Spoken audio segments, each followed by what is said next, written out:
Welcome back to Crash Bandicoot 3 Warped. Last time we finished up the second warp room and defeated Dingodile, and if we check here, look at all those 10s. Yeah, it's kind of interesting how that works out, but yeah, we now have 10 relics as well as 10 clear gems and 10 crystals. So we're going to start this one off by entering the second portal in the secret warp room, which is unlocked by getting 10 relics. Hang 'em High. Yeah, it's a portal to a new location in a previously accessed level, and this is the only way to get, well, you can probably tell, the final collectible we have left to get in Hang 'em High. But as we jump in this portal, we're going to be introduced to the boss character of the third warp room immediately, and he is my favourite character in all of Crash Bandicoot, so yeah, enjoy.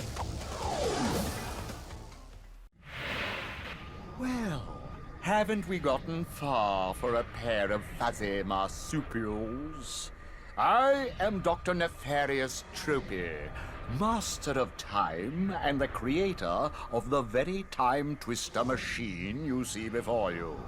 Uka Uka and Dr. Cortex have sent me to end this little charade, so you won't be leaving my area with the crystals. I swear it. There are a lot of reasons why I like Dr. Entropy, but, we'll get into all of the full details later. For now, let's talk about this area. It's definitely tougher than the main area of Hang 'em High, but we do have the double jump to aid us now. These guys here, I'd like to wait until they stop swinging their swords before I move on, obviously. So I'm actually used to doing this area, like unlocking it much later, and thus I'm used to doing it with a power-up that we get from later on in the game, specifically the end of the fourth warp room. I remember the first time I actually did this as a kid was around about then. I wasn't great at getting relics, so yeah. But if you do it early, it can be a bit of a difficulty spike. Because this place is mostly full of enemies and also nitros and other dangerous things like that. But as I said before, it's a great area to test out the double jump. In fact, here you pretty much need the double jump to get over this set of nitros. The magic carpets in these levels kind of remind me of the way they were handled in the GBA games. I believe it was Crash 2 Entrance that had Arabian levels, and they did kind of similar things. They were really just these levels, but 2D side-scrollers with most of the same kinds of gimmicks, but I think they did a pretty good job with them. Great shades of Snogo from Crash 2, at least the non-glitched version, in that we get a colored gem through a secret warp room path of an existing level. So that gets us the yellow gem, and this leads me to the entire reason why I've decided to take this approach to recording this game, doing one secret warp room level at the start of every regular warp room.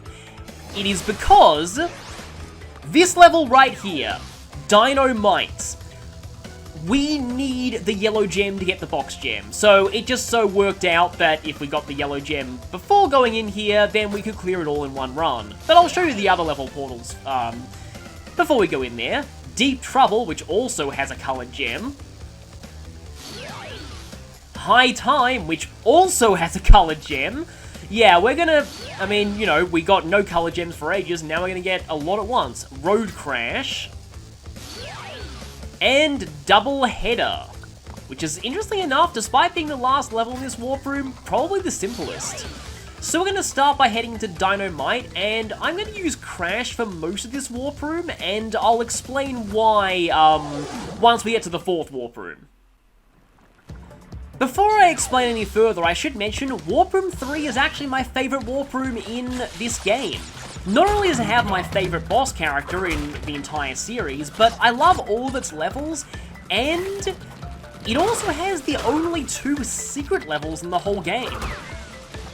It also has 2 colored gems to find. It's just generally pretty great. So we're back in prehistoric times, and we have a new enemy here, the Bandicoot. So I'm guessing these things are meant to be like Crash's prehistoric ancestor species. Doesn't really make a lot of sense since it's implied that Crash didn't actually start looking like this until he was hit with Cortex's Evolvo Ray. But anyway, I'm not going to question the logic of a cartoon marsupial who doesn't really look like one. We have the yellow gem platform here, and that's required for the box gem, but we're actually not going to go on that platform just yet, and I'll explain why once we've got to the end of this segment. Something else that I can explain, the bandifish, if you hit them while they're spinning, they actually won't hurt you, they just push you back. They will definitely hurt you if you hit them when they're not spinning though. But we have a new element to these levels. This here is Baby T. He's a very unique animal companion in that he moves considerably faster in his walking speed than Crash does. Even Crash sliding doesn't match Baby T's walk speed. He also jumps incredibly high and is immune to being slowed down by grass. However, if you take a hit from anything, you will lose him. And I'm going to want to keep him because, well, one, he's adorable, and two, even though he's not strictly required for anything in this segment, he does make it a lot more convenient. For example, he can break giant clumps of boxes just by walking into them. We also have these mini volcanoes that, well, they'll hurt you if the steam is rising from them, so don't touch that.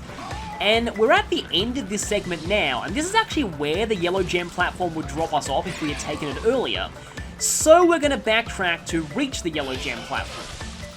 The reason why I'm doing this is that we would have had to backtrack through this segment at least once anyway, and doing it this way means we backtrack through when there are no boxes, or rather we've already got all the boxes, and we've cleared out all of the enemies. If we had gone through the yellow gem path first, we actually would have had to deal with the enemies while backtracking, and that's, well, a lot more dangerous, so anything that means less danger for us is good. Well, that's annoying. Okay, I want to keep this mask, though. At least we can double jump again, now that we've lost Baby T. Now it's probably as good a time as any to mention that I always felt like the lava in these areas looked, sometimes like melted cheese on a sandwich. Oh, that was just barely not in the lava, that was good. I think there's like one more patch of lava here, and then there's the yellow gem platform. Just being cautious, because I really want to keep this mask. I have a lot more level to go through. And actually way more than one patch of lava. But here's the yellow gem platform. So this will take us to a hidden area that is a lot tougher than the regular part of the level.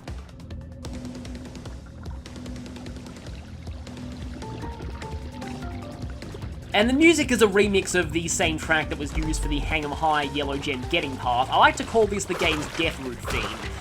I like it. It kind of has a menacing feel, which really fits for these more difficult areas.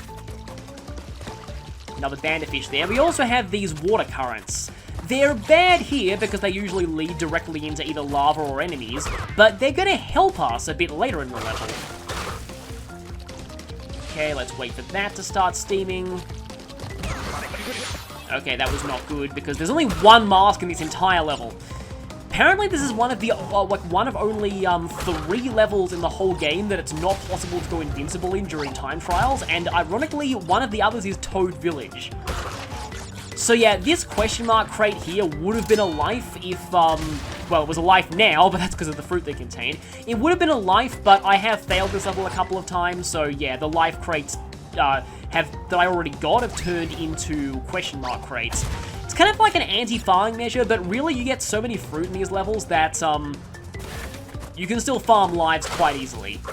And as you can tell by the camera, we're about to enter another chase segment, and this one is actually really tough because it has lava, it has nitros, and it has these things slowing us down. It also has these pteranodons, not pterodactyls, pteranodons, someone in the comments corrected me on that. And the pteranodons are actually kind of interesting in this segment, for reasons, but I'll get to those reasons later. Yeah, the currents are a bit of a double-edged sword here, because they make you move ahead of the Triceratops, but they also move you closer to lava and nitros. Anyway, the nitro exploder is here, and here's the end of the gem path, but we don't want to take it. We instead want to do this. So we can't go any further, right? Or can we? Let's do a high jump, double jump, and normally there'd be a whole bunch of lives here, but they've despawned since I have already got them. And we can't actually go any further than this. In the original, you could kind of glitch through here with a weird high jump, and you could get to an unfinished part of the level that would kind of be glitchy.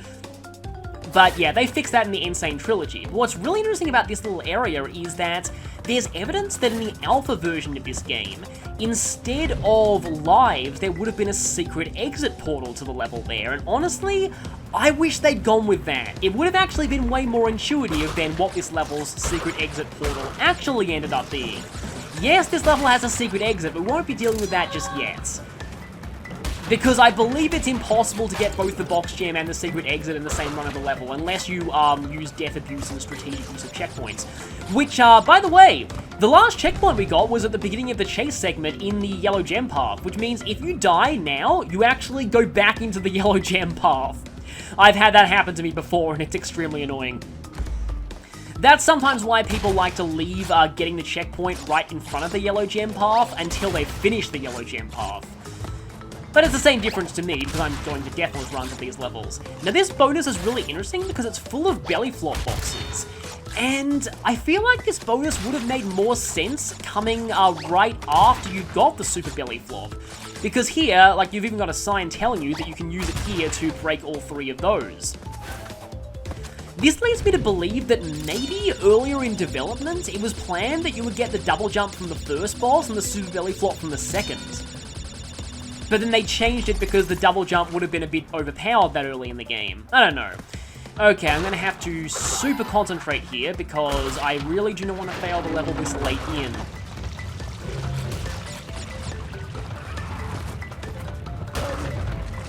Don't need to worry too much about boxes here because the Triceratops will get them for us.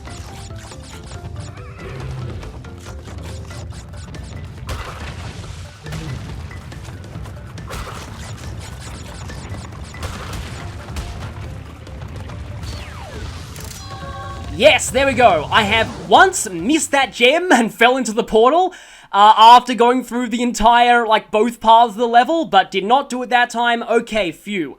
That is like the one semi-difficult level to do a deathless run of and get both gems in this game. So, like, basically this game's equivalent to Cold Hard Crash. It's not nearly as bad.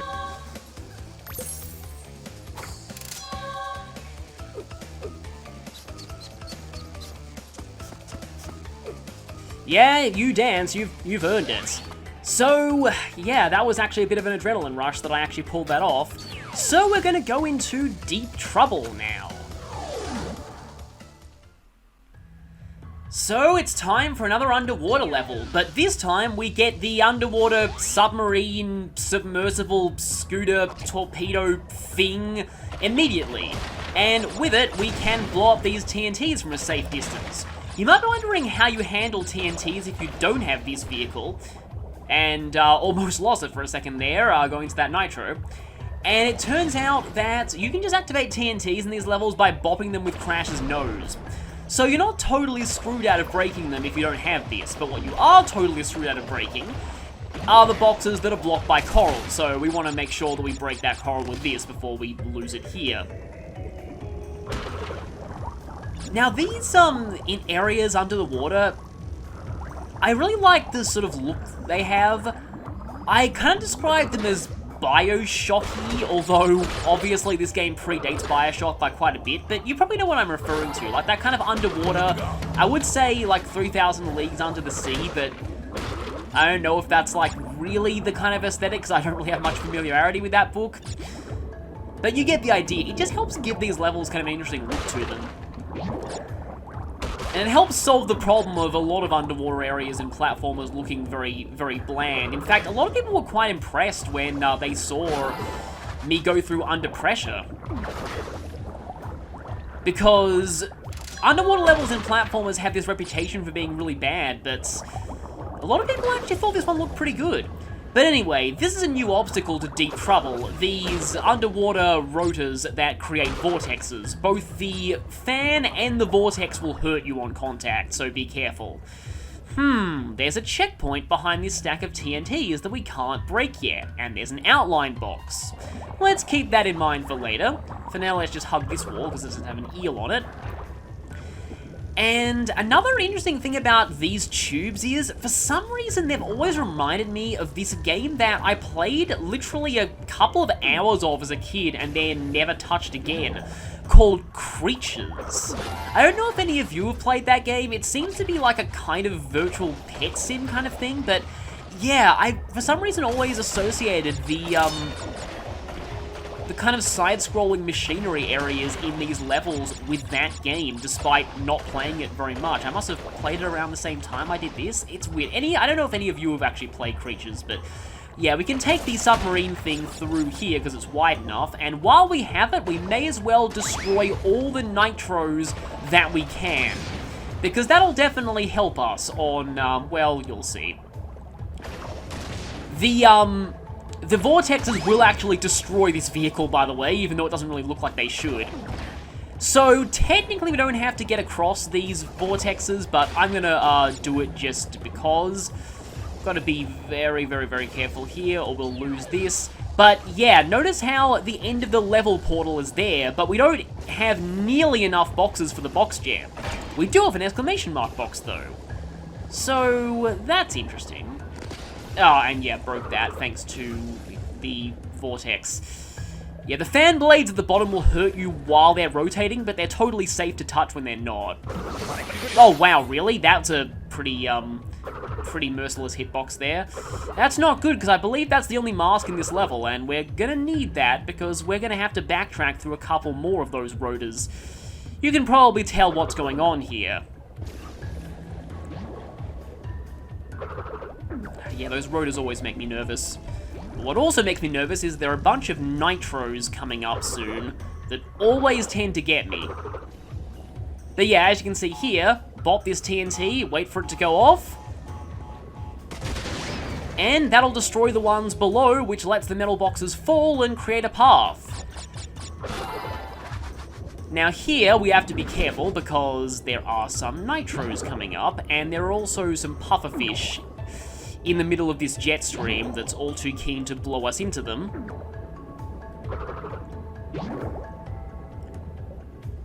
Yeah, just waiting for it. There was actually a very loud sound effect associated with the fans activating in the original game, so I'm kind of used to that, but okay, got through that, didn't hit those nitros, but speaking of not hitting nitros, there's a bunch of nitros here that gonna have to very slowly inch our way through, and also not go so far that we hit the rotating, mulching fan things, or the shark. And an enormous batch of TNTs here. I'm a little nervous right now, because this is the furthest I've ever gotten this level. It's really, like, it shouldn't actually be that hard of a level, but going through the whole backtracking segment deathless, especially with only one mask. And, oh boy, this is a tough formation of these things. But that is the last set of them in the level, and that'll get us the box gem and the red gem. So you actually have to do the red gem path in order to get the box gem of this level. So unlike Dynomite, that wasn't even a self-imposed challenge. That's the way that you're intended to get the box gem.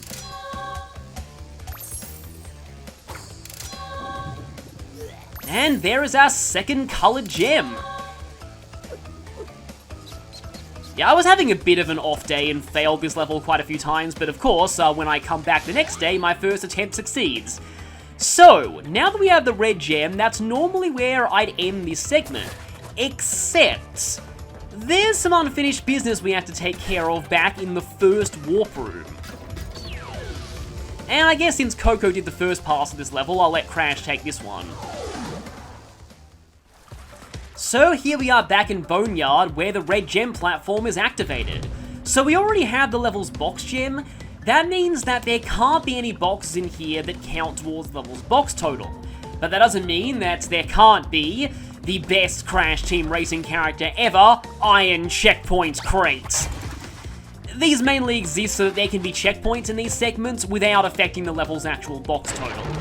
So as we go through what is essentially just a super hard chase segment that's definitely designed with the new double jump ability in mind, I can talk a little bit about one of the developer interviews for this game that I found really interesting, well, specifically for the first game, but I found this really interesting. So they were talking about how making Crash a platformer in 3 dimensions meant that they had to often take away dimensions in order to keep the player on their toes and keep up the challenge. And that in the chase levels, the dimension they're removing is actually time. Because you have an invincible instant death obstacle chasing you, you have much less time to react and adjust to obstacles that are coming. You don't entirely have no reaction time, but I thought that got me for a second. But yeah, like as you can see, I kind of paused there, and it almost cost me. Gotta concentrate here, because I think we're almost at the end. There we go. But like, you get the idea.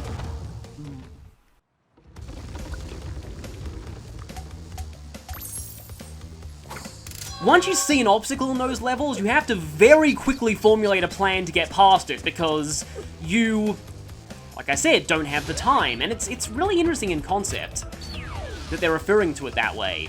But with that, we have every collectible in the first warp room. Apart from Platinum Relics, of course, but they don't entirely count as separate collectibles. So, yeah, we're finally done here. And with that, we'll end this part, and the raw footage for this part is about an hour and 10 minutes, so there's going to be a lot of cutting and a lot of fail channels, so enjoy that. And I'll be back here next time for the rest of my favourite warp room in the game. Whoa! So, this area mostly just has a lot of things like that. So, back to prehistoric times for Dynomite, the pun that always has to be made whenever dinosaurs are involved in anything. Well, I don't know if it's ever made in Chrono Trigger, but then again, like, the people in that setting aren't exactly used to Dynamite existing in general, I don't think. But anyway, TNTs leave the belly flop boxes intact, and I was just gonna pull off a risky move to get that life here because it's, I don't know, it looks stylish. Because I know when I was a kid, when I first saw those, like that big stack of metal boxes, I just thought to myself, you know what? There's nothing up there. I just thought, you know what? I bet I can jump over that. And it turns out I was actually rewarded with a bunch of lives, and I like that. Kind of interesting having to do the supposedly less hard chase segment now. Oh, so close. Still have Baby T with us. Baby T actually became a playable character in Crash Team Racing later, which is pretty cool. I've always kind of liked Baby T when it comes to the animal-like companions. Unfortunately, we cannot take him into there, so we just have to press the slide button to get off of him. Because he's pretty unique as far as they go. So, oh, that's not good. As you can tell by the camera, we're about to get into a chase segment, and I've lost my mask, which is going to be really bad. But anyway, let's go. That checkpoint there is kind of interesting because if you get that and that's the last checkpoint you've got, it means that if you die later in the... Well, we're not going to see that because we died there. I've kind of always liked the, for lack of a better word, Bioshocky... Ow. This area is big enough for our submarine thingy, whatever you want to call it, to fit through, so we don't lose it by going through here, which is good because we now have this. But it will be destroyed by those underwater vortexes, so we want to be careful. Not... Yep, because that happens. Please tell me there's no coral after that. I don't think there's any coral after that. Oh, yeah, there we go. And yeah, now we're being led directly into nitros and pufferfish by the fans, so let's watch out for that. And no torpedoes to break through these nitros. Because a lot of the time, underwater levels in platformers are stereotyped as being a little bit annoying. Or usually extremely annoying. It helps that you have unlimited air thanks to Crash actually remembering to wear scuba gear to underwater levels, unlike some platformer protagonists. But yeah, something that I guess I can mention here is that I didn't realize this until recently, but scuba is actually an acronym. It stands for, I think, self-contained underwater breathing apparatus. I'm being overly cautious here, but I don't want to get sucked into... Ah, and I did anyway. Underwater levels in platform games tend to be... Why does that one always get me? you have a lot of momentum underwater, so sometimes it pays to take things a little slowly. Especially with these kind of unsynchronized, I knew that would get me! This actually reminds me a little bit of that area in Meridia that you could powerbomb in Super Metroid. Anyway, let's just bop this with the nose. Not on the nose, with the nose. Oh, no, that's bad. Yeah, I was just like, oh, there's another power bridge down there, right? And then I was like, oh, wait, there were nitros there, weren't there? Speaking of oh, come, really? Like, they talk about removing dimensions to make things harder on the player, like removing, like, one dimension by turning things into a side-scroller, but they never really, They said that when designing a 3D platformer game, that you have to find ways to remove dimensions to keep the platforming challenging on the player and keeping them on their toes. Crash no longer has any toes. They actually said in an interview that in the chase levels, the dimension that they're removing is, in fact, time. Oh, that I think was close to the end too.